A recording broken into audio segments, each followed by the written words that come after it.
Esther, capítulo de número 6.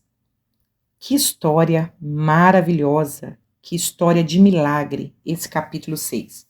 É uma história que mostra a ação de Deus em recompensar aqueles que temem ao Senhor no tempo certo.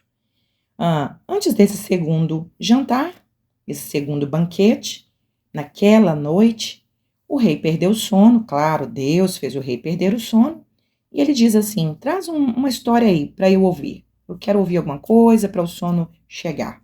E trouxeram as crônicas e começaram a ler. Qual foi a história que leram? A história de Mardoqueu. E o rei ficou tão maravilhado de que esse Mardoqueu tivesse livrado ele de morte, que ele disse: gente, alguém honrou esse homem? Alguém recompensou esse homem? E os jovens disseram: não fizeram nada para ele. E quando o rei olha, do lado de fora do palácio, lá estava quem? Estava Amã.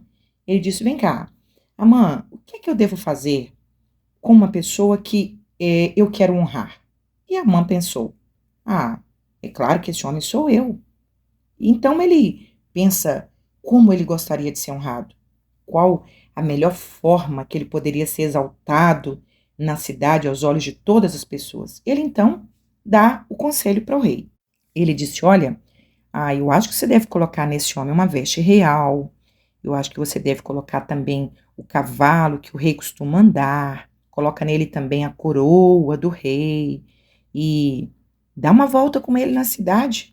E fala para todo mundo ouvir: olha, é assim que se faz com aquele homem cuja honra o rei se agrada. É assim que se faz. Percebem a grandeza e o poder do nosso Deus? Há um tempo certo para Deus nos honrar. Mardoqueu não precipitou, Mardoqueu não quis fazer nada com suas mãos. Mardoqueu fez um ato de coragem, deu livramento ao rei, mas ele não publicou isso, não buscou honrarias, não buscou recompensas. Tudo aquilo que nós fizermos, todas as nossas ações de bem serão como uma semeadura, e um dia chegará o dia dessa colheita. Amã nem imaginava o que iria acontecer. O rei então disse para ele assim: então tá, faz isso depressa. Pega o meu cavalo, pega a roupa real e vai lá na porta do palácio e pega lá aquele judeu, o Mardoqueu, que fica ali sentado na porta, e tudo que você falou, você vai fazer com ele. Então, o inimigo de Mardoqueu agora prestaria honrarias a ele aos olhos de todo o povo. A mãe então pega o cavalo, pega as vestes, veste Mardoqueu, coloca a coroa na cabeça dele, e o próprio Amã, o inimigo, Deus virou o cativeiro.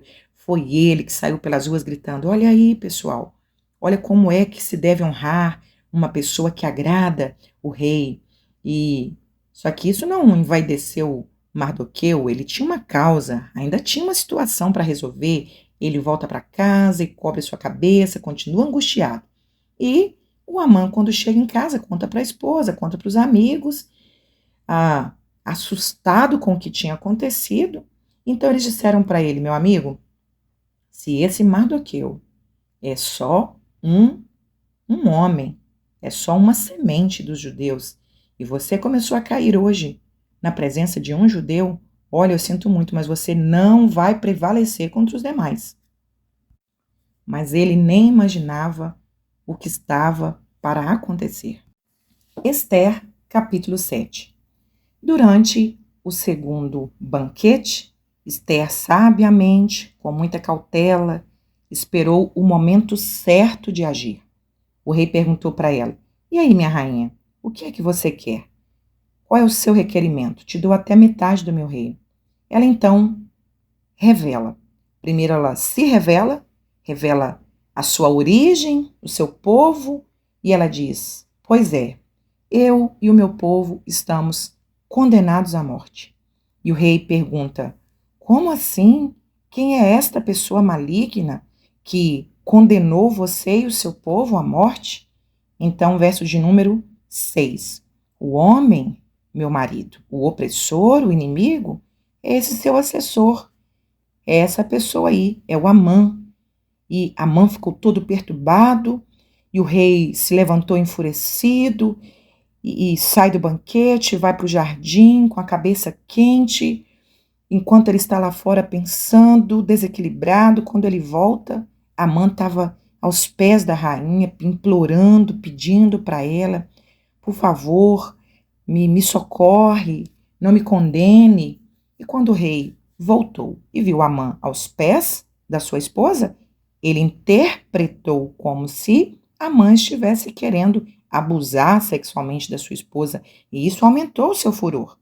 Então, um dos servos disse assim: pois é, rei, tem uma forca que ele havia preparado para o Mardoqueu. Lembra do Mardoqueu que fez um bem, um favor a você?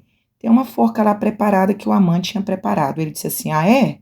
Então pegue Amã e enforque-o na forca que ele preparou para Mardoqueu. Existe uma lei nas Escrituras chamada Lei da Semeadura. Aquilo que semearmos, nós colheremos. Quantas pessoas não levam a sério essa lei, que é uma lei irrevogável? Tudo que plantamos, nós colhemos. Quantas pessoas estão tendo colheitas ruins, porque lá atrás semearam coisas ruins. E não nos preocupemos com pessoas que se levantam contra nós, que desejam o nosso mal. A nossa parte por essas pessoas é orar, é interceder ao rei. E o rei é que vai agir sobre estas pessoas. A Bíblia diz, em Mateus capítulo 5, 6 e 7, no Sermão da Montanha, que os princípios do reino são opostos aos princípios do império das trevas. Nós devemos amar aquelas pessoas que nos odeiam. Nós devemos abençoar aquelas pessoas que nos amaldiçoam, orar por aqueles que nos perseguem. É a melhor forma de vencer esses inimigos e de perdoá-los. Quando nós oramos por alguém, o nosso coração é curado e sem que percebemos, nós liberamos perdão para essas pessoas. Entregue ao rei todas as acusações, entregue ao rei todas as perseguições, e no tempo certo o rei fará o que lhe apraz. Esther, capítulo 8.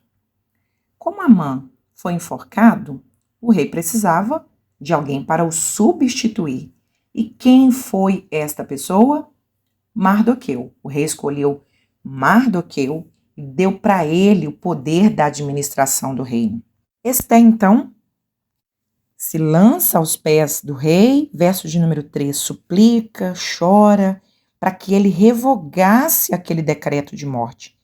Então o rei disse para ela: olha, eu não posso revogar, mas você tem, Mardoqueu, a minha autorização para você escrever uma nova ordem. Você escreve uma carta e nessa carta você vai colocar todos os judeus, em qualquer província, no dia 13 de Adar, eles podem estar preparados para se vingarem dos inimigos. A lei de um rei ela não podia ser revogada, mas o rei autorizou, então, um novo decreto. O primeiro decreto era de morte, o segundo decreto era de vida. Aqui há uma tipologia linda sobre a primeira aliança e a segunda aliança. A lei foi a primeira aliança, o primeiro decreto de Deus para o seu povo. E nessa primeira aliança, no Antigo Testamento, a lei do rei era: a alma que pecar, esta morrerá. Mas na segunda aliança, Jesus não veio para revogar a lei. Ele cumpre a lei, mas ele isenta a humanidade da maldição que era estabelecida na primeira lei. Jesus, através da sua morte, ele estava dando para nós a segunda carta, a segunda aliança, estabelecendo vida para todos aqueles que o receber como Senhor e Salvador. Glória a Deus. Esther, capítulos 9 e 10.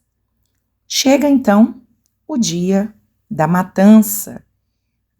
o dia de cumprir o decreto irrevogável do rei. Porém, o rei havia dado uma outra carta, autorizando os judeus a se protegerem e atacarem os seus inimigos. E desta forma aconteceu. Os inimigos dos judeus começaram então a atacá-los debaixo do decreto do dia 13 de Adar, e eles não sabiam o que aconteceria. Os judeus então, com uma autorização do rei, se defenderam as suas famílias. O texto diz que eles não saquearam seus inimigos, embora isto constasse nesse segundo decreto, eles fizeram apenas o que deveria ser feito. Eles não estavam vingando dos seus inimigos, eles estavam apenas se defendendo e defendendo as suas famílias. E isso trouxe muito terror aos inimigos e aquelas nações vizinhas. Então, houve festa, alegria, comemoração.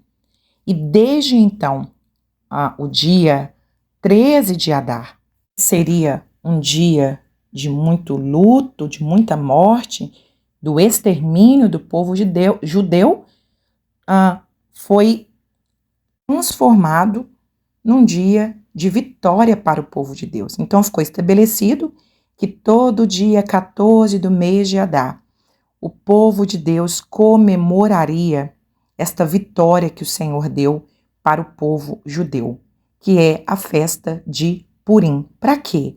Para eles não se esquecerem, porque nós temos facilidade de nos esquecermos das vitórias que o Senhor nos dá, especialmente quando vem uma outra luta. A gente se esquece, a gente lamenta e chora, e a gente se esquece do que Deus fez no passado. Quando lembramos que no passado o Senhor nos deu vitória, que nós tivemos livramentos, nós somos motivados a permanecer, a continuar lutando, e nós lembramos quantas provas eu já passei, o Senhor me livrou e o Senhor me deu vitória. É claro que Ele vai me dar vitória novamente. Então, o salmista diz no Salmo 103, bendize, ó minha alma, ao Senhor, e não te esqueças de nenhum dos teus benefícios. Então, a festa de Purim é aquela festa da memória, o dia que Deus agiu, o dia que Deus livrou. E qual é a nossa festa de Purim? A nossa festa de Purim é a morte de Jesus, que trouxe vida a todos nós. Nós estávamos condenados à morte eterna, mas Jesus morreu em nosso lugar e nos deu o direito de vida eterna. Romanos, capítulo 8, verso 1 e 2 diz, porque a lei do Espírito da vida em Cristo Jesus te livrou do quê? Da primeira lei, do primeiro decreto, da lei do pecado e da morte. Então, Jesus morreu, cumpriu a lei de Deus e nos deu direito de vida eterna. O que é que nós podemos, então, extrair de lição desse livro maravilhoso? A soberania de Deus. Não nos sintamos ameaçados, amedrontados diante dos Amãs dessa geração. Quantos Amãs têm se levantado contra o povo de Deus, ameaçando, afrontando o povo de Deus? Não nos esqueçamos do livro de Esther. Deus é soberano. O poder do nosso Deus está acima de todo poder humano. E no tempo certo, Deus vai agir com esses Amãs. No tempo certo, o Senhor vai abatê-los. Para quê? Para mostrar à humanidade que o maior trono é o trono de Deus e que o poder do nosso Deus está acima de todo poder. Ele é todo-poderoso. Encerramos aqui toda a história de Israel. Agora nós vamos estudar somente as poesias que foram escritas durante toda a história de Israel. Depois estudaremos somente as profecias, mas o registro histórico encerra-se aqui. Vamos continuar então estudando a Bíblia Sagrada. Eu sou a missionária Teca Breder e é um prazer estudar a Bíblia com você.